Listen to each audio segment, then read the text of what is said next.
جو ایمان لایا، جو نیک اعمال کی، اس کو غارت مت کرو، اس کو خراب مت کرو، اس کو تباہ برباد مت کرو، اپنی ایمان کی سلامتی اللہ پاک سے مانگو۔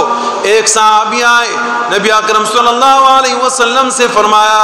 اے اللہ کے رسول مجھے آپ کچھ وصیت فرما دیجئے۔ نبی علیہ السلام نے فرمایا، قل آمنت باللہ ثم استقم، آپ یہ کہیں میں اللہ پر ایمان لایا ہوں، اس کے اوپر استقامت اختیار کریں، یہ استقامت اختیار کریں، آگے پیچھے نہ ہونا۔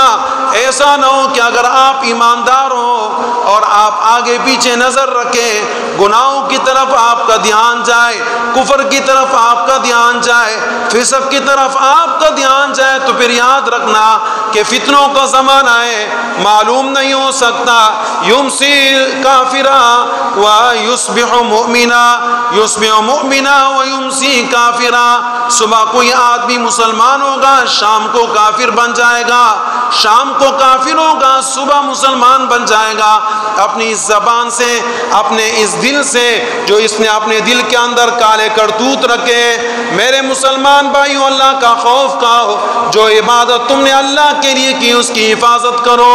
عبادت کرنا آسان ہے، اس کی حفاظت کرنا مشکل ہے، مال کمانا آسان ہے، مال کو محفوظ رکھنا مشکل ہے، لہذا کوئی آدمی اپنے ایمان کا خیال کرے تو مال کو دیکھے، جیسے مال کا خیال کیا جاتا ہے، غیروں سے بچایا جاتا ہے، غیر نہ دیکھ لے، میرے سے چھین نہ لے، ڈاکو اٹھا نہ لے، اسی طریقے سے اپنے نیک اعمال کی حفاظت کرے۔ ایسا نہ ہو شیطان آپ کا دشمن ہے، اور جناب دشمن خالی جیب پر نہیں آتا،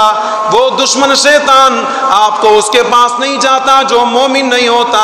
وہ آپ کا دشمن وہ اس کے پاس جاتا ہے جس کے پاس مال ہوتا ہے۔ چور آپ کے جیب سے پیسہ نکالے گا، اگر آپ کے جیب میں پیسہ ہوگا، چور آپ سے چوری کرنے کے لیے آئے گا اگر آپ کے پاس گاڑی ہوگی، لیکن اسی طریقے سے اگر آپ کے پاس کچھ نہیں تو جناب چور کا آپ سے کیا لینا دینا، آپ پر ڈاکہ نہیں مارے گا۔ یہی مثال شیطان کی، شیطان اس پر ڈاکہ ڈالتا ہے جو قرآن پڑھتا ہے، شیطان اس پر ڈاکہ ڈالتا ہے جو تلاوت کرتا ہے، شیطان اس پر ڈاکہ ڈالتا ہے جو اللہ کو یاد کرتا ہے، شیطان اس کے ایمان کو خراب کرتا ہے جو پابندی کے ساتھ نماز پڑھتا ہے۔ خوف کا خدا کا، کم از کم عقل رکھو۔ اللہ نے آپ کو مرد بنایا، عورت نہیں بنایا، مرد بنایا۔ مردوں کا کام کیا ہے؟ حوصلے والا۔ آپ عورت نہیں ہو۔ آج کل کے مرد تو عورتوں سے کہیں گزرے، گھر میں جناب کوئی بات عورت نے کہہ دی اور جناب مرد کا ہوش حواس نہیں ہے، گھر سے باہر نکلا اور ڈائریکٹ لڑائی شروع کر دی، پھر بعد ماتا معافیو کا مانا غلطی وشو الگ تا خدای پوئے کا نو معافی چکوانے نو سوچ خو کا جناکار تولی کہیں